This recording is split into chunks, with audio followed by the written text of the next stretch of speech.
Happy Tuesday and welcome to your favorite morning talk show with your favorite girls, Diana Master and Glenora Shipura. We couldn't be more excited to be bringing you today's episode because, as you know, on the show we discuss bizarre news, we discuss oddities, we discuss celebrity news, just to take away from the seriousness of what's happening in the rest of the world. Nevertheless, how you doing, baby girl? I'm doing okay, as good as we can be. It's Tuesday, it's the 25th. Some people are paid. Yeah, some people are paid, so we look forward to that. Oh, so I'm gonna be calling all of my friends like, hey, y'all. We look forward to the people greeting us early morning today because they know we're getting paid. They don't greet us my on favorite the usual. morning text is one from either FNB or Nedbank or Standard Bank or Bank Windhoek to say so-and-so sent you money. Wow. My favorite good morning text. That beats a good morning babe text any day. What's a good morning babe text without money following behind? Seriously, we're tired. You're going to good morning babe us to what? Yeah, to what? For what? No. Speaking of, if you do that, maybe I'll break up with you. So I saw a thread that said, what is a biblical way to break up with someone? Now I'm going to read the comments. Now someone said, dearly beloved, be loved elsewhere. Yes. Dearly beloved, be loved. Be loved elsewhere. This time tomorrow, I will deny you 3 times. That is diabolical. This time tomorrow, that is diabolical. I will deny you 3 times. You're wonderful, but this isn't the rib I was made for. Guys, I'm putting you on. These are biblical ways to break up with someone. This rib is not aligned with me. It's not aligned with me. This is not, I was not made from your rib, okay? Yeah. Verily, verily, I say unto thee, by this time tomorrow, you shall no longer call me yours. I like that. Verily, verily. You shall not no longer by this time tomorrow, you shall no longer call me yours. And then somebody said, I have seen all things under the sun, both good and evil. And this relationship is a vanity, a striving after the wind.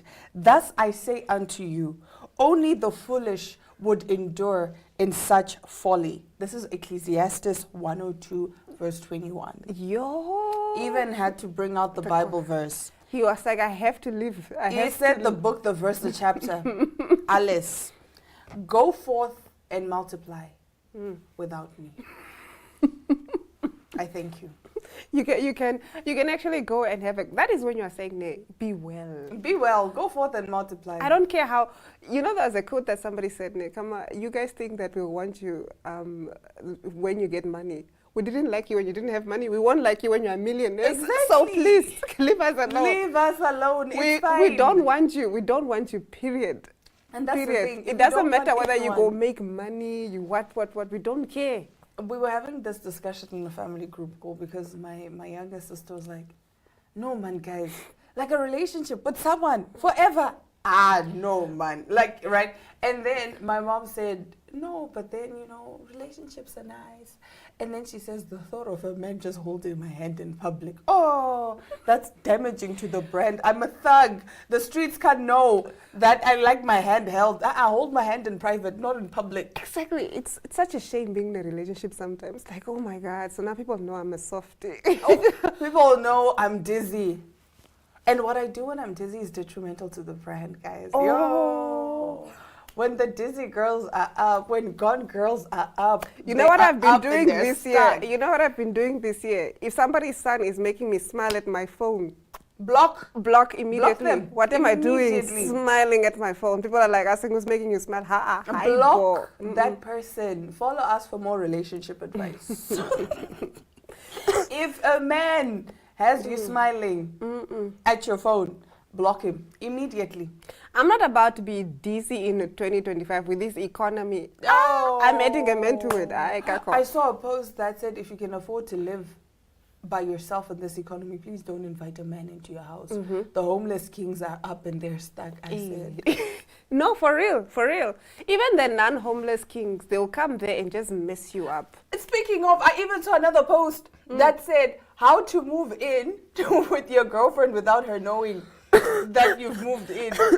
What? I said no. So it's apparently you start very slow, very gentle, right? You start by sleeping over. Then from sleeping over, you start to bring maybe 2-3 of your shirts. Then you hint like Leaving a toothbrush, leaving a toothbrush, leaving your shaving cream, leaving your, and then you say, oh, I have so much of my stuff here, I might as well get a drawer. That's first step in. Now that you've got a drawer, now she's going to clear out more space for you. And then eventually she's going to say, but let's just move in. Stay woke, queens.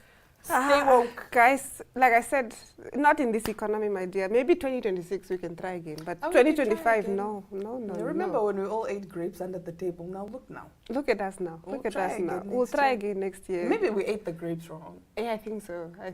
I think we drank the grapes. We drank the grapes. That's the problem. Instead of eating them. We didn't eat the wine in the pure form. So yes. We took it and we danced. No, we'll try again next year. Next year, 12 a.m., we meet under the table with our 12 grapes.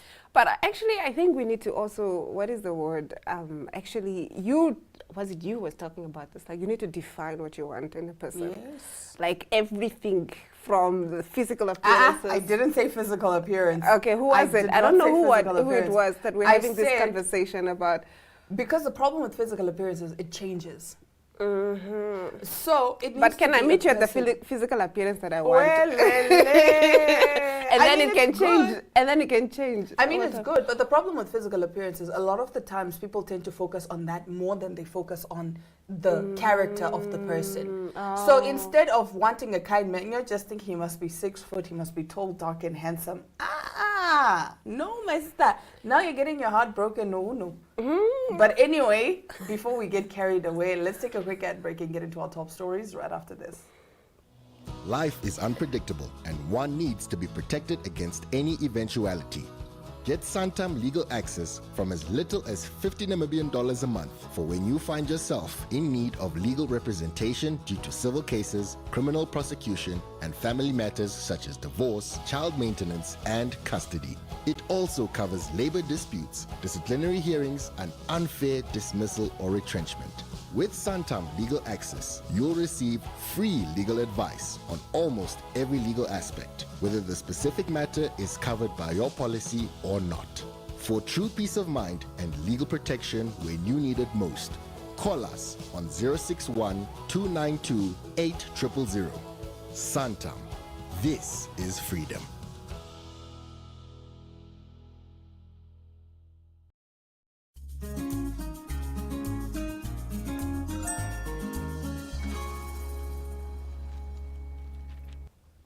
Now, I don't know if y'all remember this prank that the girlies were doing on TikTok to their boyfriends and partners and husbands, where they would basically just take a red mask and put it on their face and say, oh, it's menstrual blood.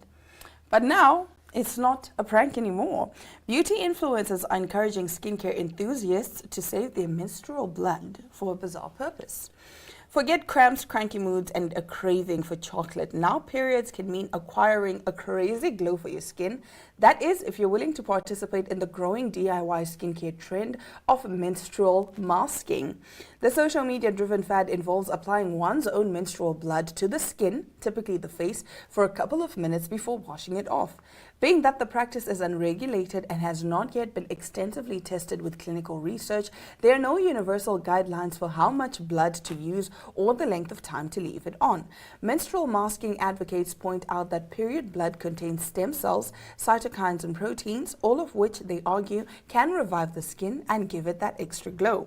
A study published by the Federation of American Societies for Experimental Biology found that menstrual fluid-derived plasma can indeed facilitate tissue repair and aid in wound healing. In this lab testing, wounds treated with menstrual plasma showed 100% healing within 24 hours as opposed to 40% with regular blood plasma. Researchers believe this phenomenon may be connected to the regenerative properties of proteins and bioactive molecules in this fluid that prompt the uterus to rebuild itself on a monthly basis. Menstrual blood-derived stem cells, or MenSCs, have also garnered interest from researchers and have been shown to increase skin healing by boosting collagen production, reducing wrinkles and promoting repair, boosting growth factors. Some beauty lovers who participate in menstrual masking have compared the trend to the infamous vampire facial, a type of facial that utilizes platelet-rich plasma taken from a patient's own blood and injected back into their face, which went viral when Kim Kardashian posted her own procedure. However, experts do not agree with the comparison of sterile PRP to menstrual blood, as the latter can contain different bacteria and fungi. It can also include Staphylococcus aureus, a common microbe that lives on the skin's surface but can spur infections if it gets caught in cuts or pores, and even sexually transmitted infections or STIs. This viral version of period pampering is not the only form of body-based beauty practices making the internet rounds. There's also urine therapy, where participants cover their skin in the bodily fluid, has roots in Ayurvedic medicine, which once claimed it could provide body detoxification and heal ailments. Modern-day advocates for the practice tout its benefits for acne and eczema, though these benefits have not been scientifically proven. Between the lack of dermatological evidence backing up menstrual masking and potential risks, period blood is probably best left in the toilet, not on the face. Yeah, I think I need more research. But also, do you know what I'm seeing? Knowing how we are such a capitalist society, or we've turned too much towards the direction, I can see this in the future. If it's backed by science, we'll start seeing that. In the future, girl, next week we'll be seeing this. We'll be seeing this being sold. I think so. Oh my word, I'm already like, I don't, I can't imagine putting it on my face. I think this is a nice segue into our next story. Jacob Elordi, one of the stars of Frankenstein, is saying we should bring back the art of shame. But he's a hot man, though. Wow. He's a hot man. Jacob Elordi has sparked a conversation after telling the Wall Street Journal that he wishes the world would bring back the art of shame. He said people should feel shame a little heavier, and coming from someone playing Frankenstein's monster, you can see where he's coming from. He's been thinking about what makes a monster, and for him, a big part of it is when people do wrong and feel nothing. And he's not wrong. We all see moments where accountability just disappears. But here's the thing, shame is tricky. A small dose can wake us up to our flaws, but too much can crush us, silence us, and convince us we can't change. So I actually liked what he said. About shame. Yeah, about shame, because... You know, not only that, we should all know less about each other. We have this habit... Think of oversharing. Not just oversharing, even people on the internet. The other time I saw this girl, she was doing a TikTok, and she said, when people ask how I got my nyash so big, ARVs, I said, wow. Wow. And she said it's because she's breaking the stigma around HIV and all of that. And some people in the comments are like, no, man, but we must still have secrets, colleagues. Like some things. Yeah, you can just come out and say that I'm living with the what. These are, I get the breaking of the stigma, but you cannot put it in that light. It was funny, though. When I told you my jaw was on the floor, I said, like, you know what, you cannot put it in that light. You can say I'm living a healthy life or whatever. It's no longer the death sentence that it used to be, what have you. But you cannot talk about I said, you know what, my girl, I love it for you. I love it for you. And she was having such a good time. I said, she was. Okay, she's then very that's fine. Positive. No, then that's fine. Let her have her. No, I actually follow her, not follow her, but I see a lot of her videos a lot of the time. And she's very much, positive about the whole situation. Oh. She is making Is she like memes, those comedian joking. type Yeah. I get it now. Yeah, so it's but then there are some things, for example, a stripper said, or someone commented and said, I remember when I used to be a stripper and I got a UTI and it was itching so bad. So this man asked for a lap dance and then I gave it to him, but then I made him basically pay 120 USD just to scratch my UTI. And people said there was no need for you to tell us this.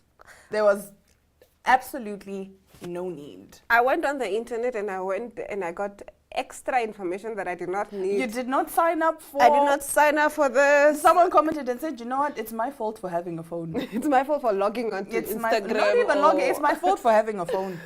Because how am I just walking into this? I love that. I love that. Speaking of walking, if you're planning to walk down the aisle, we have the girl just for you who creates, flower bouquets for your big wedding. So let's have a look.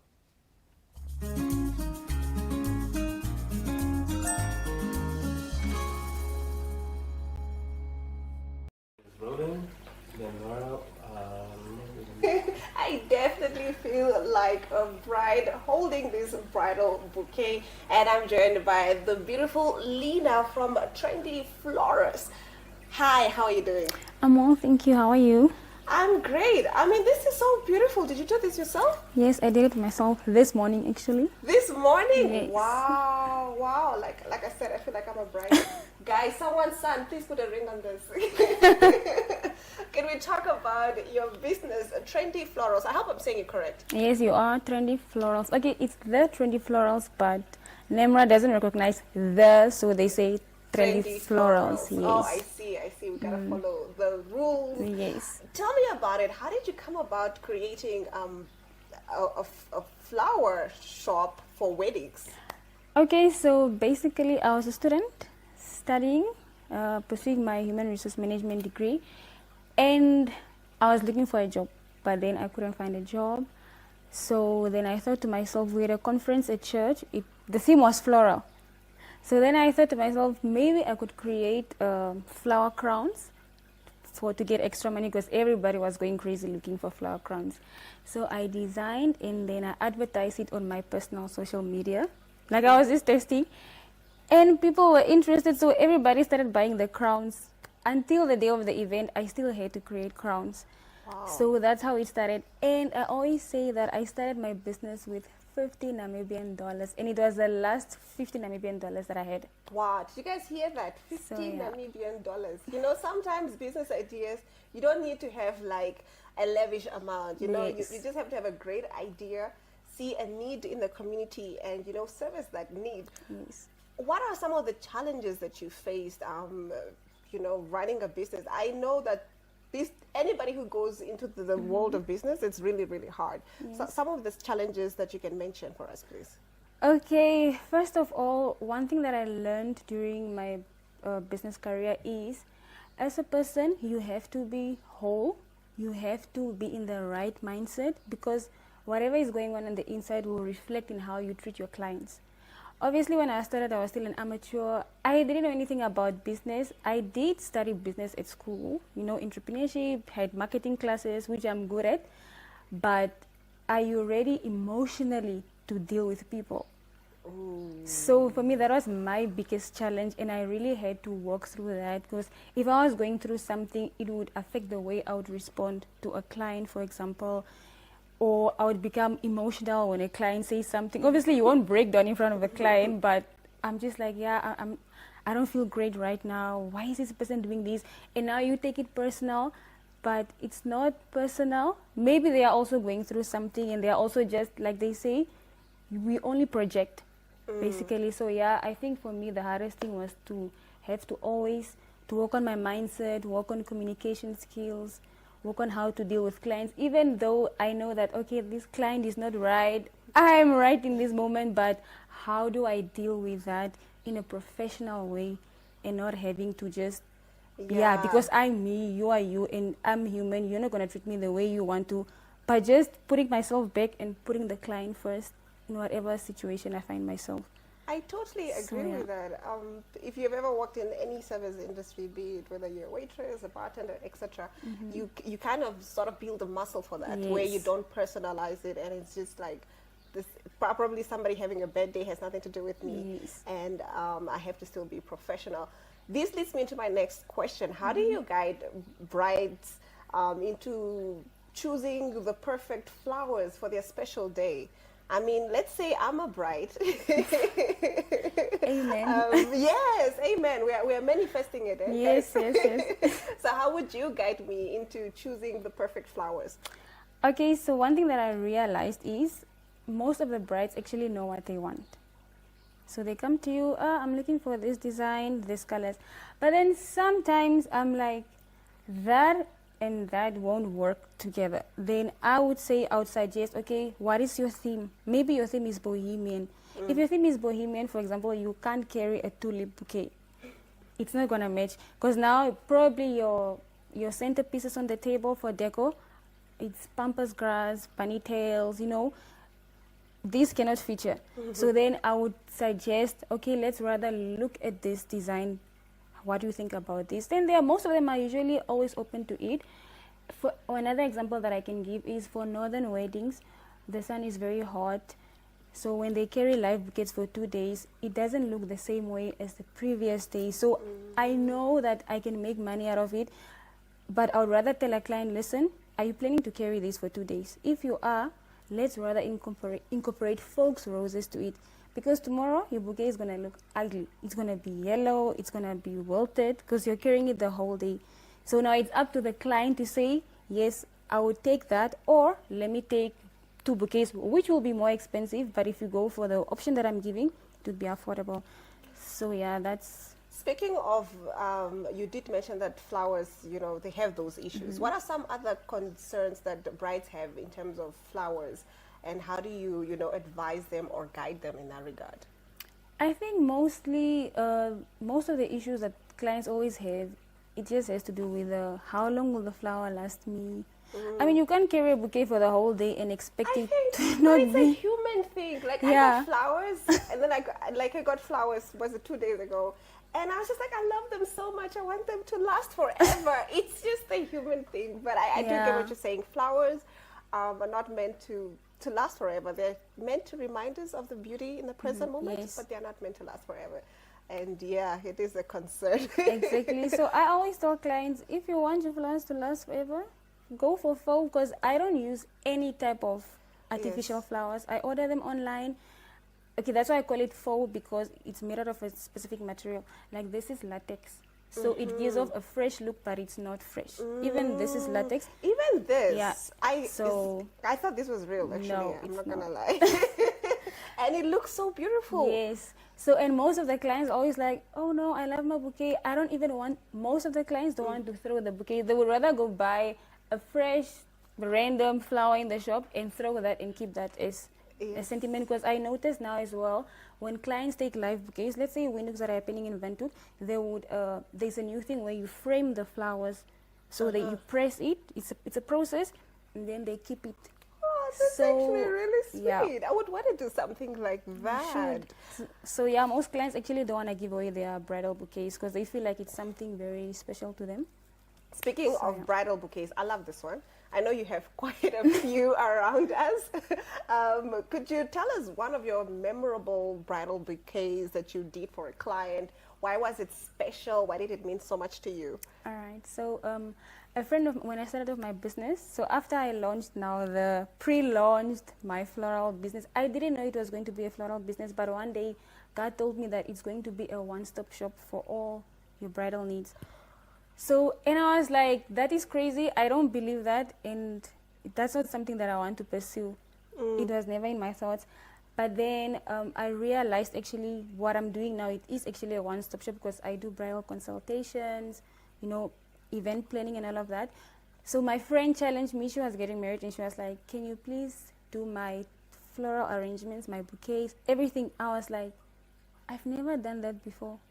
And it's your wedding. Do you really trust me that much to do that? So I felt like that was a big ask, but I was like, you know what? I can do anything. I'm a risk taker and I believe in challenges. So I took that on. I created her bouquet and it was full. It wasn't live. Everybody thought it was a live bouquet, but it was not. And in that moment, I went to Pep home, looked for flowers. You know, I was just gathering stuff that would look appealing. And everybody didn't believe that it was actually from Pep. Wow. So I really believe that when it comes to business, whatever we do, it's all about creativity. It's all about creativity. I mean, you started this with $50. Your last $50, mind you. 50 Namibian dollars, not USD, guys. Yes.